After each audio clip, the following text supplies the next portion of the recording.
Sejam muito bem-vindos. Hoje falamos de propósito e de cultura empresarial, dois temas fundamentais que ajudam cada empresa a definir o seu perfil e a sua forma de estar na sociedade. Para isso tenho comigo Pedro Pessoa, que é o People Development Manager da Kelly, e Rita Távora, representante de recursos humanos da IKEA em Portugal. O meu nome é Paulo Ferreira, da Rádio Observador, e este é Humanamente Falando, o podcast da Kelly, consultora de recursos humanos. Sejam então ambos bem-vindos a esta conversa. Pedro, começando por si, muito recentemente a Kelly conduziu um estudo sobre este e outros temas, é o European Work Voices 2022, que envolveu mais de 5.500 trabalhadores de 8 países. Em Portugal, por exemplo, foram inquiridos 1.500 trabalhadores, todos diferentes faixas etárias e estatutos laborais, portanto há aqui uma amostra muito representativa. Esse estudo fornece-nos dados curiosos precisamente sobre este tema, o propósito. De uma forma geral, ele conclui que a esmagadora maioria dos trabalhadores querem ter um trabalho com significado, independentemente da idade, do género, enfim, do tipo de trabalho ou da cultura. Mas para começarmos esta conversa, Pedro, melhor é primeiro o que é isto do propósito? Paulo, bom dia. O propósito não é mais do que promover desenvolvimento, é acrescentar qualquer coisa à pessoa e, portanto, o propósito no trabalho é o que traz realmente isso. É a pessoa sentir que está a desempenhar uma função que lhe acresce qualquer coisa. Normalmente em psicologia organizacional há 3 níveis em que isto é abordado. O mais macro, que está relacionado com a empresa e, portanto, a visão, os valores, a missão da empresa, como é que isto de certa forma serve como selo que certifica as crenças da própria pessoa em si. Um nível mais meso, que está relacionado com o impacto que o meu trabalho traz para a vida dos outros e, portanto, naturalmente, Paulo, olhando para uma função, e se tiver a opção de escolher entre ter uma função que é realmente importante e relevante para os outros ou não ter de todo qualquer impacto, tendencialmente nós escolhemos Claro. por aquela que traz impacto. E depois um nível mais individual, que está relacionado até com as características do próprio indivíduo e com aquilo que ele se identifica ou não com a tarefa que está a fazer ou com a função que está a fazer. Também é importante. Ainda olhando para este estudo, 45% dos inquiridos dizem que aquilo que as empresas mais podem fazer para tornarem o trabalho dos colaboradores mais significativos é valorizá-los a eles como pessoas. Isto afasta-nos um bocadinho também daquela ideia de que um trabalho com propósito limita-se a fazer algo que tenha impacto nos outros. Acima de tudo, não afasta, mas eu diria que cresce. Ou seja, dentro destes 3 níveis, nós de década para década vemos sempre uma tónica muito grande em cada um dos níveis que existe. E sem dúvida nenhuma que estamos a viver um momento em que a tónica está aqui mais no indivíduo. E portanto esta relevância de estar a desempenhar uma função com a qual eu me identifico, que eu acredito realmente no que estou a fazer. E aqui o papel é fundamental para as empresas compreender isto e não focarem-se tanto na função, mas mais no indivíduo e como é que nós conseguimos proporcionar esta experiência que ele está à procura também. Uhum. A Rita Távora, pode ser fácil ou mais fácil, se quisermos, ter um trabalho com propósito quando se trabalha numa empresa que, e cito, quer criar um melhor dia-a-dia para a maioria das pessoas. O que é que isto se traduz depois na prática? Primeiro, obrigada pelo convite. É um prazer estar aqui. Acho que este tema é super relevante. E sim, esta é uma visão bastante poderosa e que vai para lá daquilo que são os produtos e os serviços que nós vendemos. Aqui o objetivo é mesmo também ter impacto positivo nas pessoas. E quando falamos de impacto positivo nas pessoas, falamos também e a começar nos nossos colaboradores. Em que isso se traduz? Acaba por ser cuidar das pessoas e valorizar aquilo que elas têm de especial e de único para trazer à organização. E isto, por exemplo, independente daquilo que é o seu género, a sua orientação sexual, a sua etnia, e portanto é valorizar essa singularidade de cada uma das pessoas. E também que elas estão a contribuir para esse propósito maior com essa própria singularidade. Depois tem a ver muito também com as condições de trabalho de cada um, com a segurança, com o bem-estar e não menos importante, e o Pedro estava a referir também um desses níveis há pouco, que era aquilo que são as aprendizagens e a oportunidade que cada um de nós tem de se desenvolver. E num mundo em constante mudança é super importante, quando nós estamos a trabalhar, compreendermos e percebemos que conseguimos acompanhar estas mudanças e acredito que isto contribui bastante para o propósito e para esta sensação de valorização no local valorização de trabalho. pessoal. Exatamente. Claro, claro. Pedro, aliás, esse pode ser mas qual é, no seu entender, o papel das empresas, de facto? O papel é fundamental e está, de facto, em diferentes frentes. A Rita referiu exatamente aqui a questão do reskilling e do upskilling, de certa forma, que é fundamental, ou seja, garantir que as pessoas que começaram, se for preciso, há 20 anos atrás, têm uma função, imagino, de administrativo, continuam, passados estes 20 anos, 40 anos, se for preciso, 50 anos de trabalho a trabalhar numa empresa quase se for preciso, sentirem-se que estão atualizadas com aquilo que são as ferramentas. É muito importante a empresa fazer este papel, mas não é o único. Aqui também, e fazendo aqui agora, há pouco comecei de cima para baixo, agora vou de baixo para cima. Dentro desta vertente aqui das aprendizagens, obviamente, também proporcionar experiências dentro da própria empresa de desenvolvimento.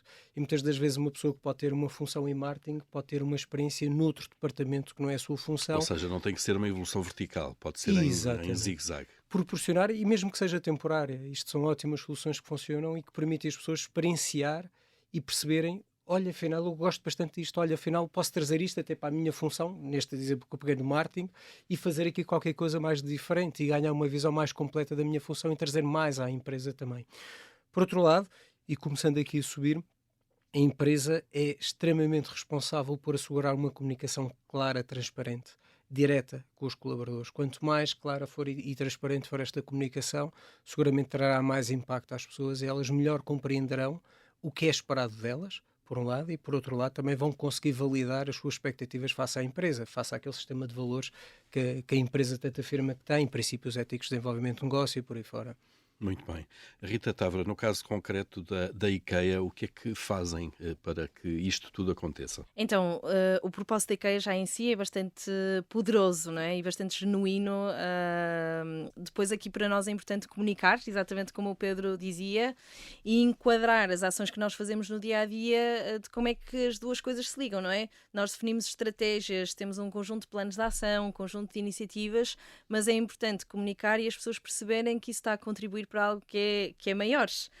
E só assim também a própria pessoa, o próprio colaborador consegue compreender o seu papel depois nessa construção em conjunto. Portanto, cada um de nós perceber que faz parte de um todo e que o seu trabalho importa, não é? Exatamente, que importa e que eu tenho algo único a trazer a esse trabalho.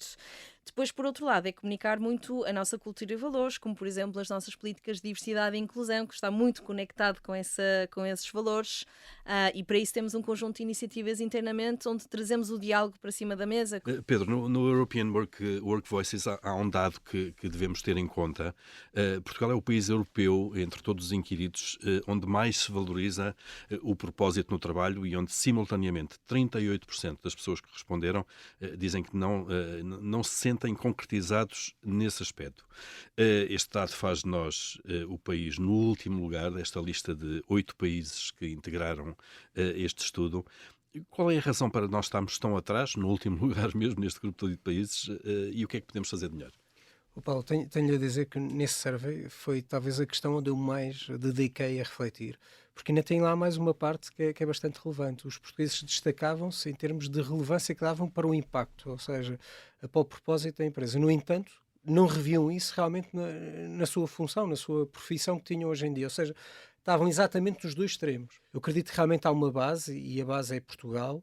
E aqui eu, em quase 20 anos de vida profissional que tenho, não me lembro um único momento que Portugal não tivesse em crise económica, financeira, enfim. E, portanto, isto naturalmente alimenta uma realidade de políticas salariais muito pouco atrativas.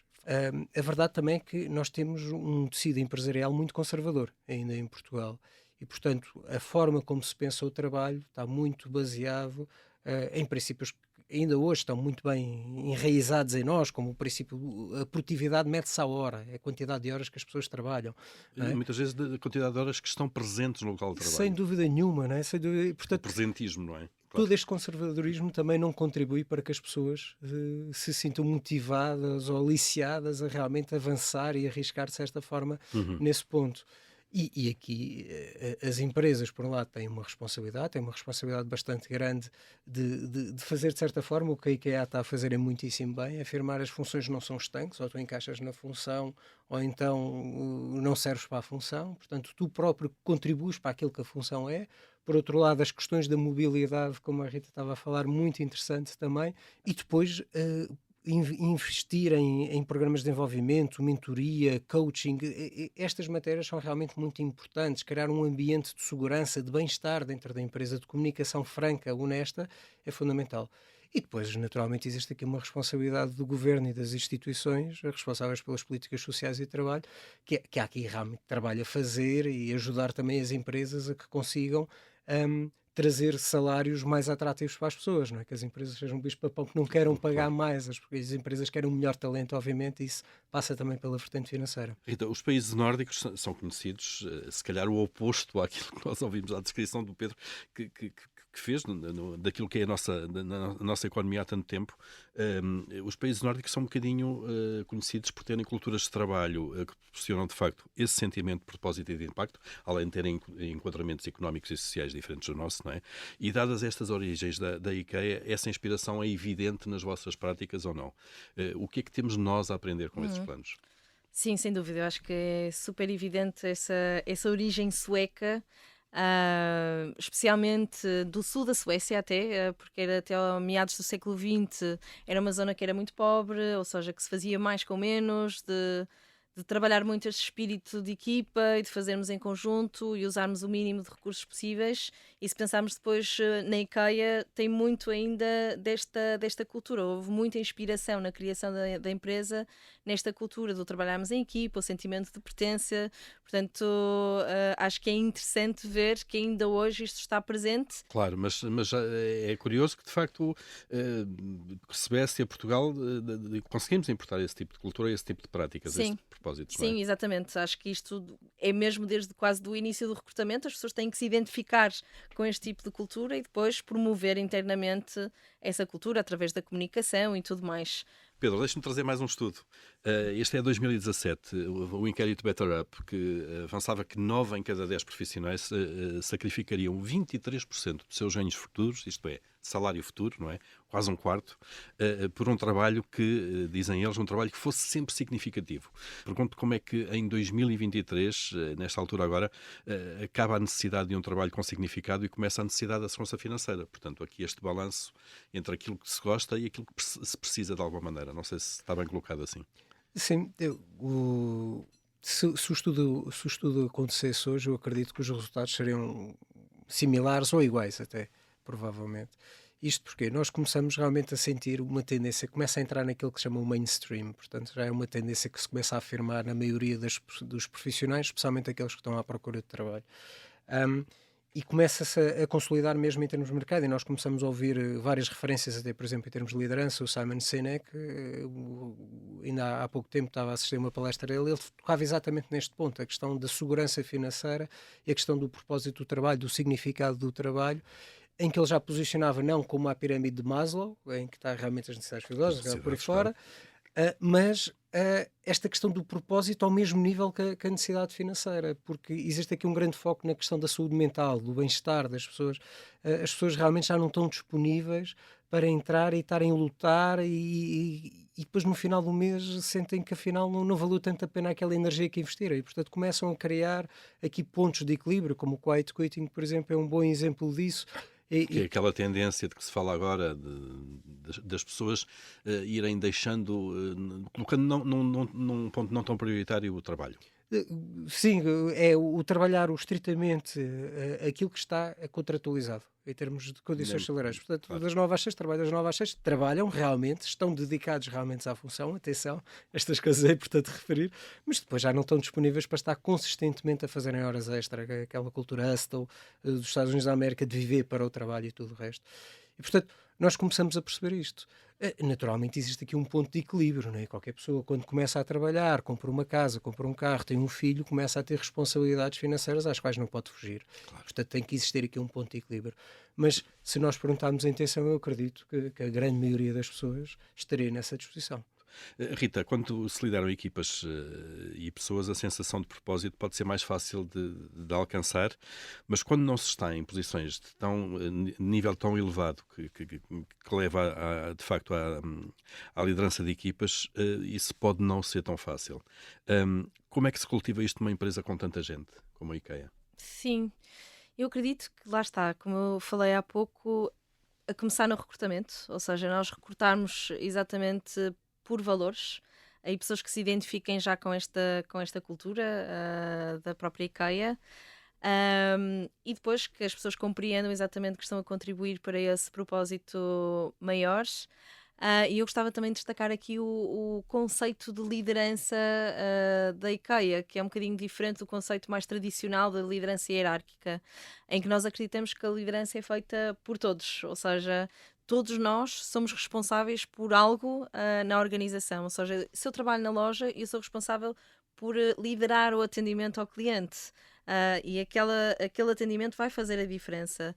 E isto acaba por fazer da liderança muito mais colaborativa e esta cultura e valores também se propagar pela organização e esta noção de propósito também ficar ainda mais em cima da mesa. Claro, havendo aqui também, nesse modelo que está a referir, responsabilidades tanto da empresa, mas como de cada um dos colaboradores também. Exatamente, exatamente. Cada colaborador lidera o seu caminho. E lá, como eu dizia há pouco, uma das expectativas de liderança, que está nas nossas expectativas, são várias, é eu desenvolvo-me a mim próprio.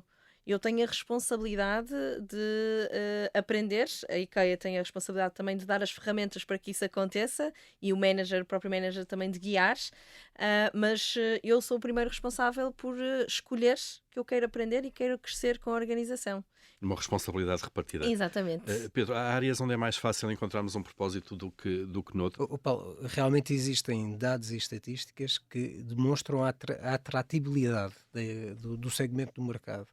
E isto aqui também tem influência. O setor da banca há 30 anos atrás era extremamente atrativo e, portanto, as pessoas queriam ir para lá trabalhar, garantidamente. Hoje em dia já não é tão atrativo, não é? E, portanto, já não estão tão interessadas em trabalhar.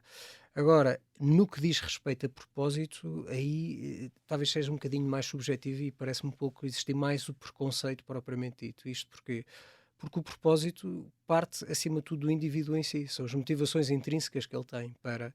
E, portanto, nós podemos ter uma pessoa com um perfil muito analista, excelente raciocínio numérico, em termos de sociabilidade muito reduzida, portanto não gosta de estar entre as pessoas, não gosta de estar a viver em grandes grupos, e, portanto pode sentir-se extremamente feliz e concretizado a desempenhar a função de contabilista na área da banca. Imagino, portanto, assim, daquelas funções mesmo que à partida nós olharemos e dizer, pá, não. E, portanto, a questão do propósito e nos segmentos de mercado, dos diferentes segmentos de mercado, depende, obviamente, destes fatores. Rita, nós temos gerações mais novas agora que estão a entrar no mercado de trabalho para quem estes temas são absolutamente fundamentais. O que significa que as empresas também, que cada vez batalham mais para captar o melhor talento, têm que saber comunicar isto também.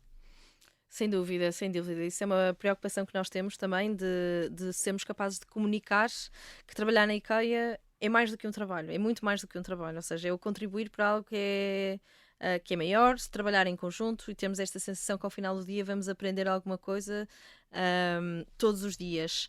Por exemplo, o nosso conceito de employer branding é eu sinto-me em casa, e é esta ideia de que nós somos capazes de trabalhar em conjunto e valorizamos isso, mas também temos uma voz, somos capazes de dar a nossa opinião, temos essa oportunidade de dar a nossa opinião, de inovar, de dar ideias novas, e é algo que eu acho que as gerações novas apreciam bastante, e dar ter este sentimento de que podemos ser nós próprios também no trabalho. E Pedro, neste caso basta dizer, ou os candidatos percebem quando é que pode haver uma disfunção entre aquilo que se diz e aquilo que se pratica? Não, tem realmente de acontecer no dia a dia e vivemos num mundo global, portanto, qualquer candidato, até que vá a uma entrevista, 2, 3 chamadas, sabe imediatamente, conhece alguém que trabalha na empresa ou que já trabalhou, ou que teve lá um estágio, ou que qualquer coisa aconteceu, e portanto sabe exatamente se o que a empresa está a afirmar, se realmente acontece no terreno ou não. Então é fundamental a empresa ter esta consciência. Nós temos estado a carregar aqui muito na tónica da comunicação transparente, muito frontal, muito direta, e ela é real, é fundamental que ela aconteça. A empresa tem que ser realmente honesta para criar aqui aquilo que se chama o contrato psicológico, a gestão de expectativas de ambas as partes, estejam alinhadas. Claro. Não é preciso ter sempre um grande propósito muito nobre. As pessoas têm que saber exatamente para o que vão e isso é A fundamental. transparência é fundamental a esse nível. Estamos quase a chegar ao fim deste nosso episódio, mas Pedro, peço-lhe ainda um comentário, está muito ligado à questão da saúde mental e do bem-estar, que aliás foi o tema do nosso último episódio. De que forma é que isto encaixa? Encaixa a 100%. Eu diria assim.